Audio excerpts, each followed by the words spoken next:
Sir থানাত লিয়া যায় কি করবেন? তার চেয়ে বরং কিছু টাকা খায় ছেড়ে দেন, তা আমার হাত খরচ চলবে। আর 1 মাস ধরে আপনি ভিজে ঘুরতেছি, এই পর্যন্ত 1 কাপ চা খাওয়ালেন না। এই পাগল, না ঘুষ খাই? তোমরা টেকালি টাকা দেয় তে টেকালি ঘুষ খাই না তোমরা? স্যার আমার গায়ে সেই শক্তি, দরজা ভেঙে ফেলা দি। আরে বোকা, দরজা খোলা আছে।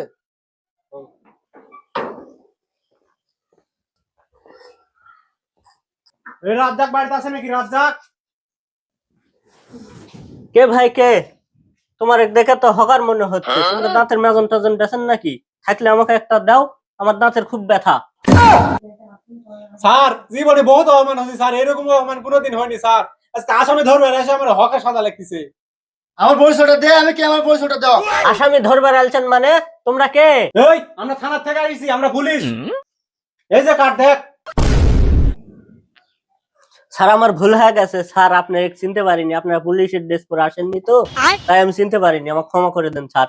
এই তোর ছেলের নামে মামলা আছে, তোর ছেলে ডাক, তোর ছেলে থানা ধরে নিয়ে যাবো। এই সজীব, এই বাইরে আয়।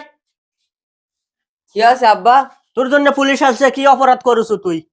আব্বা আমি কোনো অপরাধ করিনি তো। তাহলে পুলিশ আসলো কি জন্য? ধরো।